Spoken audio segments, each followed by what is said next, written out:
Olá pessoal, sejam bem-vindos a mais um vídeo aqui no canal. Eu sou Armando Vernalha Júnior, dá uma chegada no meu site que é o vernalha.com.br e também no site das empresas apoiadoras deste canal. Os links para todas elas estão na descrição deste vídeo. Lembrando que se você fizer compras na loja Portsar, ainda no mês de outubro, utilizando o cupom AV1018, você tem um desconto. É um prêmio por ser seguidor aqui deste espacinho da internet, um presente dos amigos da loja Portsar para os seguidores aqui do canal. Falando em seguidores aqui do canal, eu quero agradecer a duas pessoas especialíssimas, dois alunos meus e também seguidores aqui do canal e que contribuíram decisivamente para este episódio.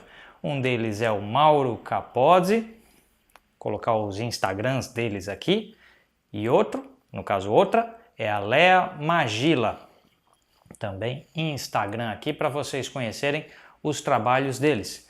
Por que eu estou agradecendo o Mauro e a Lea? Porque o Mauro me emprestou a Fujifilm X-H1 para fazer o review que nós estamos agora aqui apresentando, e a Lea me emprestou algumas lentes. O Mauro me emprestou a X-H1 com a XF 18mm e a Lea me emprestou a XF 16mm, a 56mm APD e a 100-400mm.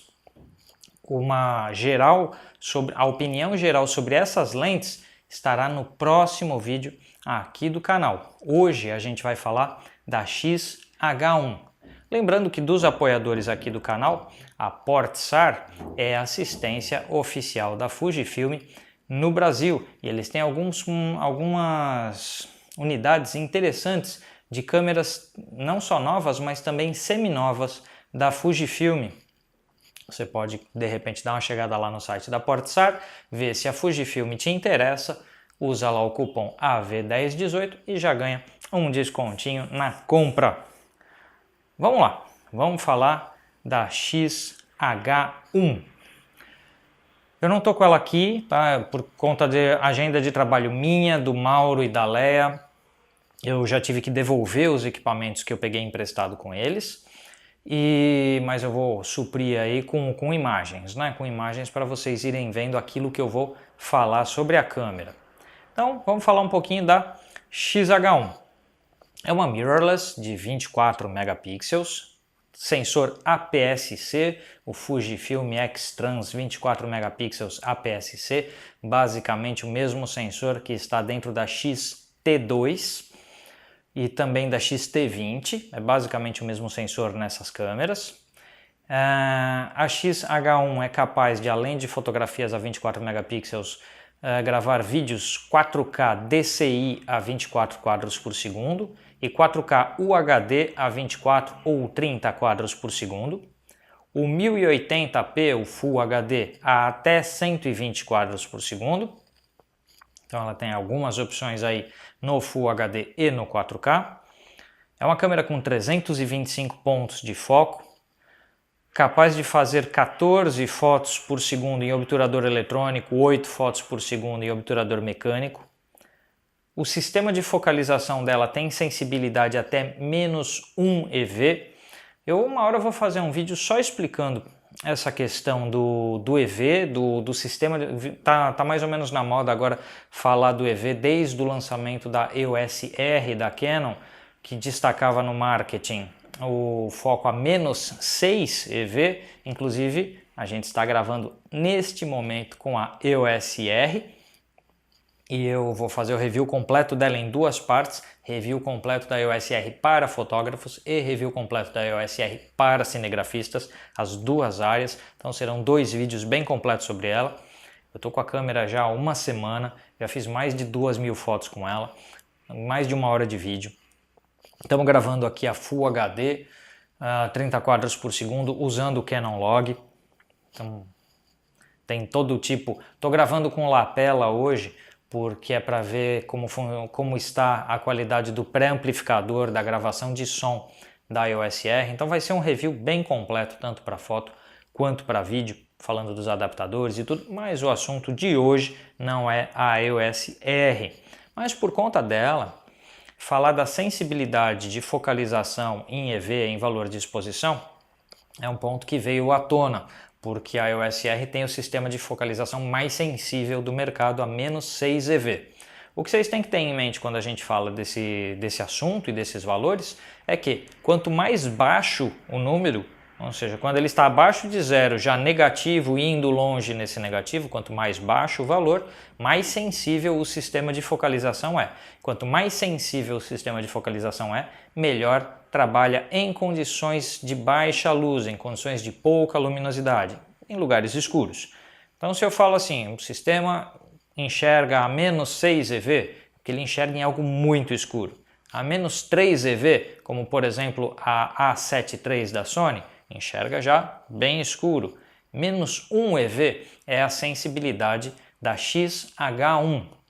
Isso é escuro, suficiente para a maioria das situações. Só não é tão hábil em situações de baixa luz como algumas das concorrentes que eu acabei de citar. A Nikon D500, por exemplo, que eu fiz o review outro dia aqui, tem o ponto central dela a menos 4 EV e o restante dos pontos de foco a menos 3 EV. Se eu pegar a 6D Mark II, ela tem os pontos de foco dela a menos 3 EV. Por que eu estou citando essas câmeras? Porque elas estão próximas em preço a Fujifilm X-H1. Então a 6D Mark II da Canon é uma DSLR full frame, mais ou menos na faixa de preço da X-H1. A Nikon D500 é uma DSLR APS-C, mais ou menos na faixa de preço da X-H1.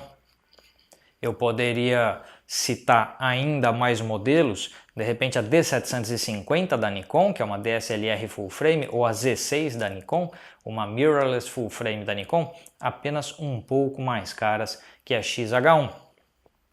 A EOS R já é um pouco mais cara ainda, mas ainda não tão distante em preço. Então tem algumas câmeras full frame próximas em preço a X-H1. E aí a gente tem que começar a ver se vale a pena o desempenho do APS-C da X-H1 comparado a possíveis câmeras full frame ou a uma câmera DX como a Nikon D500 ou ainda com a Sony A6500, que também é APS-C. O que acontece? A X-H1 pesa 673 gramas. Ela é 190 gramas mais leve que uma Nikon D500. E um tantinho mais pesada que uma Sony A6500. Então ela fica ali no meio termo. Ela não é uma mirrorless pequena e leve como a A6500, como a M50 da Canon. Ela não é uma DSLR em tamanho e peso como a D500 ou as full frame que eu citei. Ela fica ali no meio do caminho. Mas de alguma forma, ela acaba, por esse fator, não apelando para o público que busca uma câmera pequena para viagem, hobby, turismo, algo portátil para você levar para lá e para cá. A X-H1 é uma câmera mais parruda, como são as Z6 e a Z7 da Nikon, como é a EOS R da Canon, como é a linha 9 da Sony, por exemplo, a A9. São câmeras mirrorless que acabam sendo menores que uma DSLR, mas não muito. Ela não apela para esse público. Eu acho que a X-T20 e a X-T2 e agora a nova X-T3 apelam mais para o público que quer uma câmera mais compacta. Da mesma forma, na contrapartida, a X-H1 apela mais para o público profissional, que quer uma câmera um pouco maior, talvez com uma ergonomia um pouco melhor, uma pegada um pouco melhor, para não ficar aquela coisa que quando você segura a câmera com a sua mão você esbarra em tudo quanto é comando. Então, uma câmera um pouco maior, tem comandos um pouco mais bem distribuídos, e isso é do interesse do profissional que não quer ficar esbarrando à toa em botões por aí. Vamos falar um pouquinho, já que eu comecei a falar, da ergonomia. A ergonomia dela é semelhante a outros modelos da Fujifilm, com os dials superiores de tempo de exposição e ISO, mas sem o dial de compensação de exposição. Ele dá lugar a essa pequena telinha, a esse visor LCD, que é bom, por um lado, porque você visualiza rapidamente as suas regulagens no LCD, por outro lado, você perde o dial de compensação de exposição, que foi substituído por esse pequeno botão que vocês estão vendo ao lado do LCD, e que é um botão, na minha opinião, um pouco pequeno e um pouco frouxo. Tá? Ele é um pouco molinho. Eu não gostei muito da posição desse botão. Talvez um dial, como de repente o dial traseiro da câmera pudesse ser usado só para compensação de exposição, fosse uma melhor ideia em termos de ergonomia. Mas está lá o LCD, que é interessante para algumas funções, e está o botão aí de compensação de exposição para quem usa os modos semiautomáticos da câmera. Que mais? O botão do Quick Menu, o botão Q, é um outro ponto negativo em termos ergonômicos. Eu acho que ele está numa posição ruim. A gente aperta ele com essa parte aqui da mão. É o único botão que você esbarra à toa. O resto tá bem distribuído. Esse você esbarra à toa com a almofadinha aqui da mão. No geral, então tirando o botão da compensação de exposição, o botão Q e também eu diria que a tela articulada, ela não é a coisa mais prática de usar. Ela tem uma articulação para você usar a câmera na vertical, mas que é um pouco delicada. Então, de alguma maneira, se eu somar assim, os pontos negativos estariam na tela LCD articulada, que não é assim tão grandes coisas a articulação dela, não é totalmente articulada, não vira para frente para você fazer um vlog, por exemplo. Mas tirando então a tela, o botão de compensação de exposição e o botão Q, o restante da ergonomia dela é bem montado, bem achado, bem elaborado. A câmera em si é uma câmera rápida, chega a fazer 14 fotos por segundo no obturador eletrônico. Todas as câmeras que estão no mercado em obturação eletrônica ou na obturação silenciosa apresenta um pouco do problema de bending com alguns tipos de iluminação, aquelas faixas, né? Você pega uma parte mais clara e uma parte mais escura da imagem, com alguns tipos de iluminação e alguns tempos de exposição acontece, todas do mercado, Sony, Canon, Nikon, Fuji. Então muitas vezes você vai preferir usar o obturador mecânico para evitar isso. No obturador mecânico ela faz 8 fotos por segundo, que já é uma velocidade muito boa. O que eu achei um pouco curto, então veloz ela é para metralhadas em cenas de ação, em coisas que você precise. Só o fôlego dela talvez um pouquinho curto, porque o buffer dela, se a gente está clicando RAW mais JPEG, eu tive uma média de 23 a 25 arquivos RAW mais JPEG. Tanto o RAW comprimido quanto sem compressão deram mais ou menos a mesma média. Já só o RAW comprimido eu cheguei a 50 fotos antes dela encher o buffer e começar a diminuir a velocidade. Então 50 fotos em RAW é um bom fôlego, porque a 8 fotos por segundo ela vai clicar aí por pelo menos 5 segundos, né? Pelo menos isso. O que te dá uma cena inteira lá, a noiva jogou o buquê, você pega o movimento todo, você metralha aquela cena, alguém vai cabecear para o gol, você pega o movimento todo. Mas se eu comparar com a Sony A9, com a Nikon D500, que são câmeras praticamente de buffer inesgotável, a coisa complica um pouco. Na faixa, lógico, a A9 é mais cara que a XH1, mas a D500 é mais ou menos na mesma faixa de preço. Então, se você precisa de muita metralhada, nessa faixa de preço, D500 oferece um poder de fogo maior que a XH1. Por outro lado, se você precisa de obturador silencioso, dependendo das situações que você fotografa, se você não quer aquela barulheira que a D500 faz, porque é uma verdadeira metralhadora, se você não quer muito barulho, aí a XH1 oferece um desempenho próximo de maneira silenciosa. Qualidade de focalização. Focalização eu achei que sempre em condições boas de iluminação, ela foca muito bem, muito rápido, muito precisa com todas as lentes que eu testei. Onde a coisa começou a pegar é na focalização de baixa luz, situações muito escuras. O -1 EV dela, dependendo do tipo de contraste que tem a cena, se é a cena pouco contrastada e além disso escura, a câmera começa a ter dificuldades na focalização. Precisa estar bem escuro para isso, mas é aquilo, num evento em que tem uma balada, às vezes as áreas de sombra de uma balada, o público da balada, você vai fotografar uma palestra, o palco sempre gira a 6, 7, 8 EV a exposição ali, qualquer sistema de foco dá conta. Mas quando você vira para o público que não tem iluminação, você vai fotografar show também, 7, 6 EVs no palco, e aí o público é 1, -1, -2, -3, aí ela começa apenar um pouquinho para achar o foco. Não é que é ruim, não é isso. Não quero dizer que eu estou pondo defeito na câmera, porque eu não estou. Eu gostei da câmera, ela trabalha bem. Em situações de extrema baixa luz, ela não desempenhou tão bem. A Sony A7 III, eu comentei isso, que a Sony A7 III desempenhou um pouquinho pior, por exemplo, que a 6D Mark II. Comentei isso no review. Pouca diferença. E a XH1 desempenha um pouco mais significativo pior que a Sony A7 III. E também um pouco significativamente pior que a Nikon D500. Mas só em lugares escuros. Se não é a tua realidade de trabalho, isso não muda nada. Vamos ver umas fotos aí. Tá? A qualidade de imagem dela é igual ao que você tira da X-T2 e da X-T20. Temos aí uma foto que eu fiz na estação Sé do metrô, a ISO 400, o EXIF está aparecendo aí embaixo para vocês, o EXIF completo. Agora uma foto na Catedral da Sé, a ISO 6400. Ok. Agora aqui a lateral da Faculdade de Direito São Francisco, a ISO 400 novamente. E agora a gente está vendo uma foto no Parque do Ibirapuera, a ISO 6400. Eu acho que 6400 é um bom limite operacional para a XH1. Dá para trabalhar 12.800 nela? Dá para trabalhar 12.800 nela com algumas técnicas aí de recuperação de informação, porque a nitidez cai bastante, então você precisa saber trabalhar a redução de ruído na pós-produção e a recuperação de nitidez. São duas coisas que você vai ter que fazer. Só que quando a gente aplica nitidez na pós-produção, dependendo das técnicas, você amplifica o ruído. Então isso tem que ser feito com muito cuidado.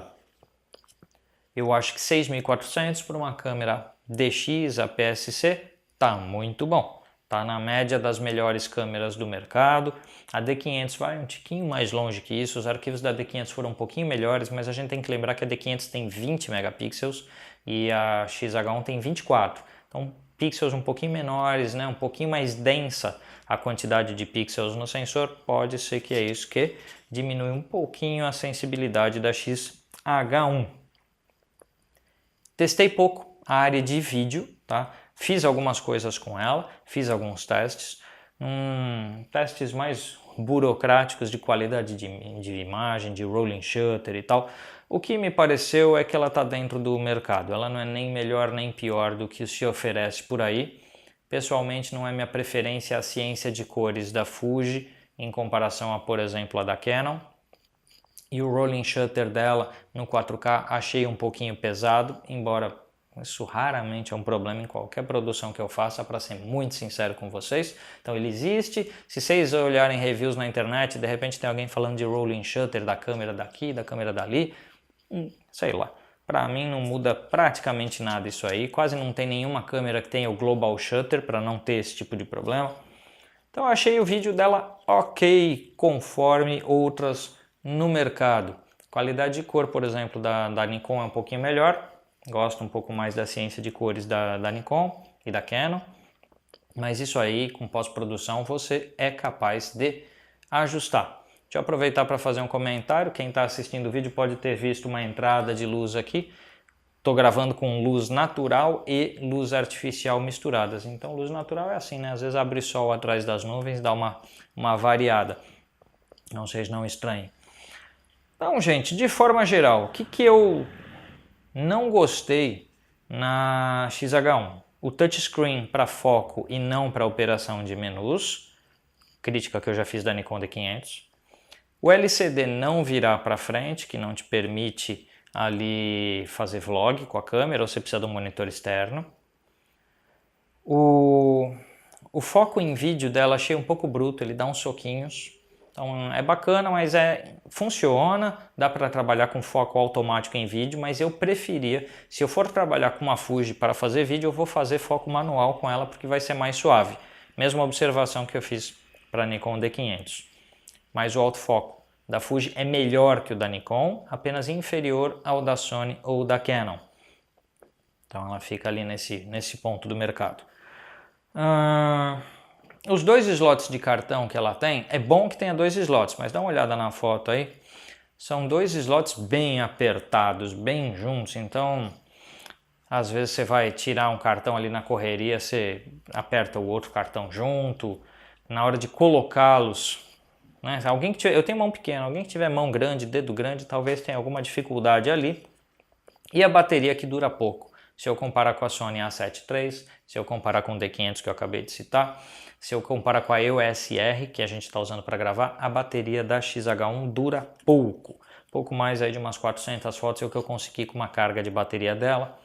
Não é péssimo, é melhor que a Sony A6500, por exemplo. Tá? A A6500 ou empata, sei lá, tá próximo, porque varia. É difícil a gente falar de carga de bateria porque varia conforme você usou. Se você não repete o teste exatamente da mesma forma, aí eu corro o risco de falar que, olha, a bateria de tal câmera durou mais ou menos que a outra, e pode ser apenas porque a forma de uso mudou um pouco. Então, tá muito próximo do que a A6500 faz. Então, conclusão, resumo da ópera sobre a XH1. Eu gostei da câmera? Sim. Eu compraria uma para mim? Não. Eu não consegui localizar, por exemplo, onde ela iria se encaixar no meu trabalho. Porque se eu vou fazer viagem, se eu vou fazer trilha no meio da natureza, se eu vou fazer fotografia de turismo, eu tendo a preferir uma câmera menor e mais leve que a XH1. Eu, na linha da Fuji, iria preferir a X-T2 ou a X-T3 ou mesmo a X-T20. Se eu quero uma câmera para uso profissional, seja nos eventos que eu fotografo, shows que eu fotografo, ou seja para fotografia de arquitetura que eu faço, para fotografia de produto em estúdio, enfim, as áreas que eu atuo profissionalmente na fotografia, eu tendo a preferir uma câmera com sistema de focalização mais sensível, mais rápido e mais eficaz, como são as DSLR da Canon, que eu uso regularmente. Então, se eu vou fotografar um evento, eu quero ter certeza de cravar foco. E essas câmeras que eu atualmente uso me dão essa certeza. E a XH1 da Fuji, em um momento ou outro, eu não senti ela tão certa assim na focalização dela. Se eu fizesse ensaios, newborn eu falo sempre aqui que eu acho que é algo que pede qualidade de imagem, mas não um super desempenho em algumas áreas da câmera, e uma câmera silenciosa. Se eu fizer fotografia de palco de teatro e não de show de rock, uma câmera silenciosa é uma boa ideia. Eu vou preferir uma mirrorless a uma DSLR se eu vou fotografar teatro. Se eu vou fotografar uma criança recém-nascida, que não faço esse tipo de coisa, mas evitar barulho seria bom. Se eu vou fotografar animal selvagem na natureza e não quero produzir barulho, então tem várias situações onde eu penso que a XH1 é uma melhor opção do que uma DSLR. E tem outras em que eu penso que uma DSLR é uma melhor opção que a XH1. Isso vai ser muito subjetivo, você dentro do teu mix de coisas e trabalhos vai saber se essa é uma câmera para você ou não. Na linha da Fuji, se eu for comprar uma Fuji algum dia, eu tenho mais interesse numa X-T3, por exemplo, porque ela é um pouco mais barata que a XH1, mais nova, menor e mais leve. Eu acho que é mais por aí. Quando vier a XH2 no lugar da XH1, de repente com avanços no sistema de foco e tudo mais. Se você quer uma câmera para substituir uma DSLR para eventos, apenas atente para a questão da focalização em baixa luz. Se isso não for um problema para você, aí a XH1 vai ser uma câmera muito eficiente que está numa faixa de preço competitiva com outros modelos de mercado. Se a XH1 é o seu número, dá uma chegada lá no site da Portsar, vê lá se eles estão com a câmera disponível, às vezes eles têm nova, também semi-nova. Usa o cupom AV1018 durante o mês de outubro de 2018. Se você está vendo esse vídeo em qualquer outra data, liga para o pessoal da Portsar ou manda um e-mail lá, porque às vezes tem um cupom novo, eles te informam e você usa lá o desconto para seguidores aqui do canal. Mas o AV1018 está válido durante o mês de outubro de 2018. Não é exatamente o meu número AX-H1, mas pode ser o seu número, porque é uma bela de uma câmera, tá? A qualidade de imagem dela é muito boa, as lentes são bem bacanas, eu vou falar isso no vídeo sobre as lentes. e tem muita coisa boa nela. Apenas para o meu uso, eu teria preferência por uma DSLR ou por uma câmera como a EOS R que a gente está gravando hoje por conta da sensibilidade de foco. Na maioria dos eventos isso não atrapalha, tá, gente? É só aquela balada muito escura, é só algumas situações assim. Então não fica, o Armando falou, não sei o que. Entende bem o que eu disse. Eu não pus defeito em nada. Eu apenas estou dizendo que ela é menos sensível que uma D500, por exemplo, ou que uma 7 III. Mas a qualidade de imagem de vídeo dela é competitiva com o mercado, a qualidade de foto dela é competitiva com as melhores APS-Cs ou DX do mercado. Não é tão competitiva quanto uma full frame, porque uma full frame vai te oferecer pelo menos 1 a 2 stops, 1 a 2 EVs de ISO a mais. Mas, na boa, eu já falei isso aqui também. Se você vai para um evento e ISO 6400 não te atende, talvez você tenha que dar uma revisadinha na sua técnica de fotometria, de exposição, porque talvez você esteja exagerando um pouco na tua regulagem de ISO. Dificilmente a gente precisa de mais do que 6400 na prática em termos de trabalhos comerciais. Tá bom, minha gente? Mais uma vez eu quero agradecer demais aos meus amigos Mauro e Léa. Os Instagrams deles estão na descrição desse vídeo, passou aqui na tela também. Segue o pessoal lá, eles são muito gente boa porque emprestaram a XH1 e várias lentes para review aqui do canal. Então se esse conteúdo está chegando a você aí em casa, é porque teve um pessoal que teve aí esse desprendimento incrível de deixar esse equipamento na minha mão para testes. Cuidei bem do equipamento esse tempo todo, não tomei chuva, não deixei cair, né? Tem que cuidar do equipamento que recebe nas mãos. Belezinha, minha gente?